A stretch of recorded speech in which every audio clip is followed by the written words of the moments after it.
வெளிநாடு செல்லக்கூடிய நிலைமையில திடீர்னு இறந்து மீதமுள்ளவங்க முழுவதும் இதே மாதிரி முகாம் நடைபெற்றிருக்காங்க.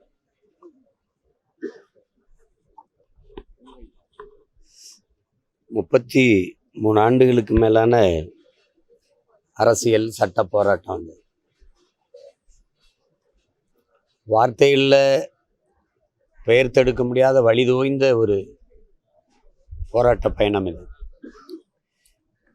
இவ்வளவு போராடி விடுதலை விடுதலை என்று கேட்டு நாங்கள் போராடினதெல்லாம் தம்பி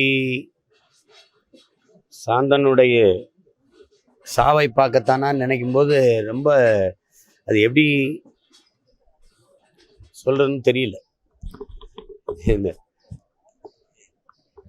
பல முறை போராடினோம். நீங்கள் எங்கள் பிள்ளைகளை வந்து ஒரு பொது சிறையிலிருந்து திருப்பி ஒரு கொடுஞ்சிறையில் அடைக்கிற விடுதலைக்காக நாங்கள் இவ்வளோ காலம் போராடல. அந்த சிறையிலையாவது அவங்களுக்கு ஒரு குறைஞ்சபட்ச ஒரு உரிமையாவது இருந்தது. எப்படின்னா நடந்து கொள்ளலாம், ஒரு செய்தித்தாள் படிச்சுக்கலாம், அங்கே ஒரு கடை இருக்கும், வேண்டிய பொருளை வாங்கிக்கலாம், அப்படின்னாது இருந்தது. இது சிறப்பு முகாம்னு வார்த்தையில் இருந்தால் அது சிறப்பு முகாம் ஆயிருமா என்ன? அது ஒரு சித்திரவதை வதை முகாம். அது அதில் போய் அடைச்சி ரத்த உறவுகள் தவிர யாரும் மனு போட்டு பார்க்க முடியாது. நல்லா மனு போட்டு பார்க்க முடியாது, இல்லை சட்ட வல்லுநர்களாக இருக்கணும். அங்கன்னா பொதுச்சிறையெல்லாம் அப்படி இல்லை. அந்த வாய்ப்பையாவது கொடுங்கன்னு கேட்டோம். அதிலேயே கூட அடைச்சிருங்க, நீங்கள் விடுதலை செய்யலைனான்னு கேட்டோம். இப்போ நீங்கள் பார்க்குறீங்க, நீண்ட சட்ட போராட்டத்துக்கு பிறகு என்னுடைய தம்பி அறிவு, அக்கா நளினி, என்னோட தம்பி ரவிச்சந்திரன்லாம் வெளியில் வந்தால் இருக்கிறாங்க. இப்போ அவங்களால இந்த நாட்டில் ஏதாவது சட்டம் ஒழுங்கு சீர்கேடு ஏதாவது சிக்கல் ஏற்பட்டிருக்கா? எங்கே இருக்கிறாங்கன்னே தெரியாது. நாங்கள்லாம் எங்கள் அம்மாட்ட எங்கள் அப்பாட்ட கேட்கணும், அறிவு எங்கே இருக்கான்னு, ரவி எப்படி இருக்கான்னு நாங்கள் கேட்டுக்கணும். எந்த இதுவும் இல்லை. பயாசை நீங்கள் சிறை விடுப்பில் விட்டீங்க ஒரு மாதம், அவர் இருந்தார். ஏதாவது ஒரு அசம்பாவிதம் சட்டத்துக்கு சட்ட ஒழுங்குக்கு கேடு விளைவிக்கிற மாதிரி ஏதாவது செயல் ஏதாவது இருந்ததா? நீதிபதிகள்லாம் சொல்லிட்டாங்க, எல்லாரும் சொல்லிட்டாங்க. அறிவுக்கு கொடுக்கப்பட்ட தீர்ப்பு தான் எல்லாருக்கும். அப்படிங்கும்போது நீங்கள் எல்லாரையும் அவரவர் நாட்டுக்கு செல்ல அனுமதிச்சிருக்கலாம். சாந்தனுடைய கடைசி விருப்பம் கடைசியாக ஒரு தடவை தன் தாயை பார்த்து ஒரு வாய் சோறு அவங்க கையால் சாப்பிடணும் தான். அதை கூட நிறைவேற்றி வைக்க முடியல. அது கூட இல்லை. இப்போ இந்த 4 மாத காலமாக அவனுடைய தவிப்பு கடைசியாக ஒரு முறை தன் தாயை பார்த்துடணுங்கிறதான். அதுக்கு தான் திரும்ப திரும்ப நாங்கள் போராடணும். இந்த முறை போராடி திருச்சி இல்லை சிறப்பு முகாம் அந்த இதில் இவனை விடுதலைக்கு கேட்டு போராடும் போது நான் தான் சொன்னேன், அவர் தயவு செய்து அனுப்பி வைங்க. அது நீதிமன்றமே 29ஆம் தேதிக்குள்ளே அனுப்புங்கன்னு சொல்லி, அது பார்த்தீங்கன்னா இப்போ சொல்லும்போது இன்னைக்கு இரவு அனுப்பலான்னு இருந்தோம், அதுக்குள்ளே இப்படி ஆயிடுச்சுங்கும்போது ஏதாவது திரைப்படங்களில் வர உச்சக்கட்ட காட்சி மாதிரி இருக்கு. எல்லாம் செஞ்சு வந்து கடைசியாக அது எப்படி இது வந்து இதை நாங்கள் யாரையும் இப்போ நியாயமாக ஒரு கொலை, இது சட்ட கொலை, இது அப்படிதான் சொல்கிறோம். சட்டப்படி இது ஒரு கொலை.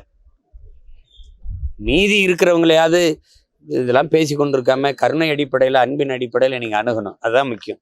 மீதி இருக்கிற பிள்ளைகள் இப்போ அண்ணன் ஜெயக்குமாருக்கெல்லாம் கண் பார்வை போயிடுச்சு. அதையே மருத்துவத்தை முறையாக கொடுக்கல, அவசரமாக பண்ணி அது பார்வை சரியாக வரல. தம்பி பயாசுக்கு உடம்பு முடியல.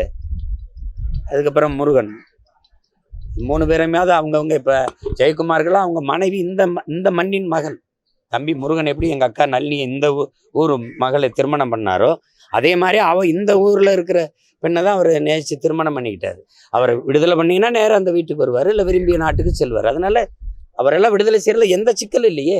இப்போ என் தம்பிக்கு எங்கள் அம்மா அப்பா இருந்தாங்க, நேராக வந்துட்டார், எந்த பிரச்சனையும் இருக்கா? இப்போ என் தம்பிக்கு எங்கள் அம்மா இருந்தாங்க, என்ன இருக்குது சொல்லுங்கள், எங்களால் என்ன பிரச்சனை வருது? அவங்க எங்கே இருக்காங்கன்னு கூட அவங்களுக்கு தெரியாது, எனக்கே தெரியாது. நாங்களே விசாரிச்சுக்கிறோம், அறிவு எப்படி இருக்கா, ரவி எப்படி இருக்கா, அக்கா என்ன பண்ணுறாங்க அப்படின்ட்டு. நீங்கள் தயவு செய்து மீதி இருக்கிற 3 பேரையும் இந்த நிலைமைக்கு தள்ளாதீங்க. உங்களை கெஞ்சி கேட்டு தயவு செய்து அவங்கவுங்க விரும்பிய நாட்டுக்கு அனுப்பி விடுங்க.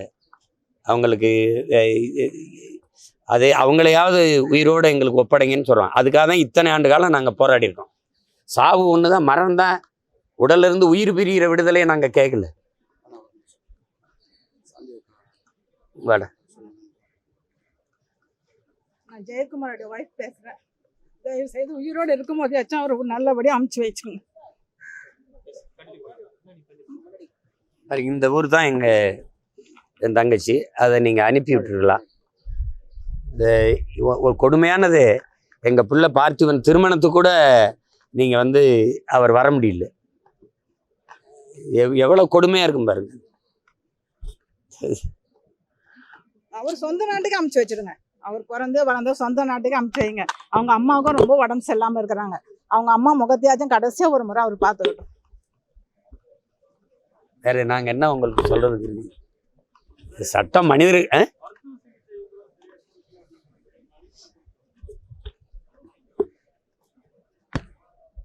அது அது அது இப்போ பேசி என்ன இருக்கு? இப்போ சிகிச்சையே வேண்டாங்க. அவரை நல்லபடியா அவங்க நாட்டுக்கு அவனுக்கு ஒரே சிகிச்சை தாங்க. இப்ப கடைசியா ஒரு என்னை பார்க்கணும்னு ஆசைப்பட்டா, என்னை நீ விடவே இல்லையே.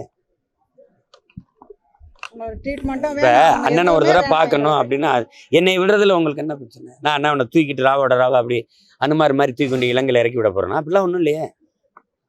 அம்மாவை ஒரு தடவை பார்த்துட்டு அந்த இப்போ பாருங்க, இப்போ என் புகழேந்தி கூட அதான் சொல்றாரு. இன்னைக்கு ஒருவேளை உயிரோடு இருந்தான்னா இரவு போயிடுவான், காலையில் அம்மா பார்த்து செத்துட்டானா கூட எங்களுக்கு சரி. அவன் கடைசி 4-5 மாசமா அதே ஒரு கனவு தான் அவனுக்கு. அதை கூட நாங்கள் செய்ய முடியல. இதுக்கு எத்தனை வருஷம் போராடி இருக்கோம் நீங்கள் பார்க்குறீங்க. ஒரு தலைமுறையை தாண்டி தண்டனை வச்சிருக்கோங்க. ஒரு தண்டனைங்கிறது அதிகபட்சம் என்ன, சிறையில் என்ன ஒரு 7 ஆண்டு 8 ஆண்டு 10 ஆண்டுகள். 10 ஆண்டுக்கு மேலே தண்டனை விட்டு எல்லாரும் விடுதலை செய்யலாம்னு ஒரு வரைவு சட்டத்தை கொண்டு வந்துட்டு அது ராஜீவ் கொலை குற்றவாளிகளுக்கும் இஸ்லாமிய சிறை கைதிகளுக்கும் பொருந்தாதுன்னு போடுறீங்க. இந்த விடுதலையை நீங்கள் வாங்கினீங்களா? யாராவது எங்களுக்கு உதவுனீங்களா? அவன் என் தம்பி, அவனா சிறைக்குள்ள இருந்து சட்டத்தை படித்து நுணுக்கங்களை கற்று அங்கிருந்து யார் இது மாதிரி வழக்குகளை எங்கெங்கே விடுதலை பெற்றிருக்காங்கன்னு ஆய்வு செய்து அவனா போட்ட வழக்கில் எங்கள் ஆளுகள்லாம் நின்று வாதாடி அவன் பெற்றுக்கொண்ட விடுதலை தான் இது. நீங்க எங்க விடுதலை செஞ்சீங்க? அவன் விடுதலை செஞ்சு வரும்போது பக்கத்துல நின்று படம் எடுத்துக்கிட்டீங்க எல்லாரும். நாங்களா போராடி பெற்றோம், நீங்க தரல. இது எப்படி சாந்தனை அம்மாவுக்கு வந்து உயிரற்ற உடலை அனுப்பி வைக்கிறதுக்கா நாங்க இவ்வளவு போராட்டம் பாருங்க. அவ்வளவு 3 பேருக்கும் வந்துடக்கூடாது. அதிர்ந்து பேச மாட்டான், பக்கத்துல இருந்து தான் பேசுவான் என் தம்பிகளுக்கு. அது எங்களுக்கு கேட்காது. 24 மணி நேரம் இந்த பூஜை சாமி, கொஞ்ச நேரம் கழிச்சு வந்து திருநீர் பூசி விடுவாங்க. எங்களுக்கு அவ்வளோதான். சன்னா குரலில் பேசுவான். அவனுக்கு வாழணும்னு ஆசை, அம்மாவை போய் பார்க்கணும்னு ஆசை. அதுக்காகவே தான் வழிபாட இது பண்ணுவான்.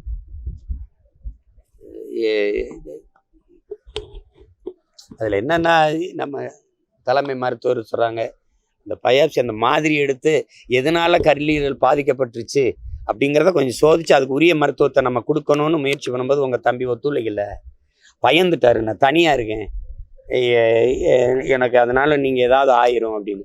ஏன்னா உங்களுக்கு தெரியும், யார் சிறப்பு பிரிவில் வந்து ஒரு நாளைக்கு 2-3 பேர் உயிர் போகும்போது தனியாக இருக்கிற நோயாளிகளுக்கு வந்து அந்த அச்சம் வரும்.